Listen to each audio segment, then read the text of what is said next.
important to understand our thoughts are the consciousness we are emitting that creates the reality of everything we experience in our life. Our thoughts will always relate to the belief systems we've adopted. Therefore, the way to change our consciousness is to change our belief systems. The world we experience is not a random event. If we change our belief systems, we will in fact change our personal world. Changing an experience through belief.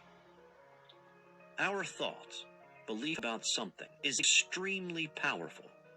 Most people don't realize the effect this has on their everyday life. For example, maybe you're having difficulty with a family member, and you have to drive over to their house to see them. On the way there, you're feeling extremely defensive and agitated. You fully anticipate, believe, it's going to be an unpleasant experience. Chances are, it will be.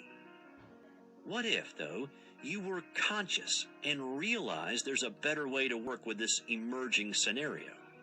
If you did, you may imagine a warm and loving scene with this family member and set an intent in your mind. This will be a harmonious and loving visit and will be resolved in the most loving and perfect way for all involved. Chances are, when you arrive, this family member will be calm, loving, and accommodating, and any differences would have dissipated. You absolutely have the power to change an event simply by the way you think about it. There is nothing profound or mystical about this. It's a simple truth of life. Your energy is connected to everything, especially another human's consciousness, and this wave function has no space-time separation. Quantum physics clearly shows this fact. Haven't we all had the experience of being in a bad mood and your whole day goes wrong? You get held up at every traffic light, you get a speeding ticket, the boss is in a foul mood, and the milk you put in your coffee has gone off. It seems like the whole world and everyone in it is against you, and it appears like it's all happening outside of you. But is it? Or did you create it? What happens when you decide to pick your mood up? All of a sudden, things outside of you seem to go so much better. If we can understand these concepts in relation to a good day or bad day, we can start to look at the stage setting of our life. If your life is often full of bad situations, wouldn't it be fair to say you've accumulated many belief systems, thoughts that aren't serving you? Our emotional addictions. Our brains are a fascinating mechanism. Within our brains are neurons. Science now proves we create the structure of our neurons via our thoughts. We are all literally wiring our own brains depending upon our belief systems and perceptions of life.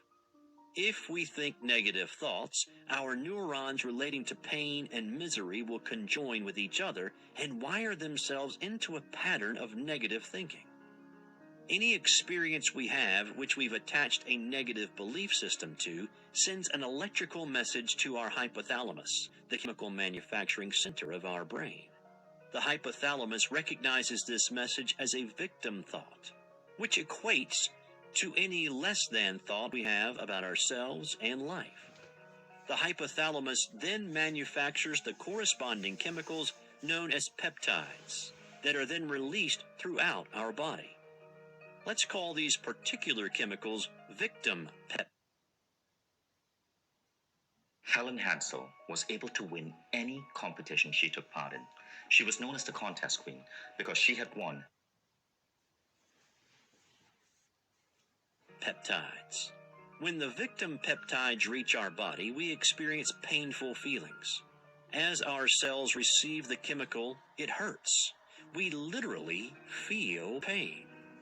The more the cells of our body receive victim peptides, the more they get addicted to them. Every cell in our body is addictive. We're simply made that way. Our cells are unconditional. They have no preference on what they get addicted to, good or bad, it makes no difference. Our cells literally call out for more of the peptide that they're hooked on. This is why we may all of a sudden feel down without realizing why. Then we start thinking about why we feel this way. By thinking painful thoughts, our negative neurons fire off the less than message. The hypothalamus manufactures more victim peptides, and the cells in our bodies get their fix of the chemical. And on the vicious circle continues. However, the cycle doesn't stop there.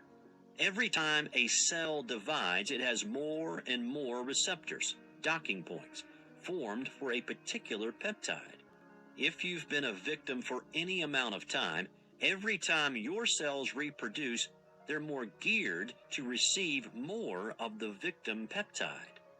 Before you know it, you're spiraling down into depression, and you feel terrible mentally, emotionally, and physically. This, obviously, is only the physiological component of negativity.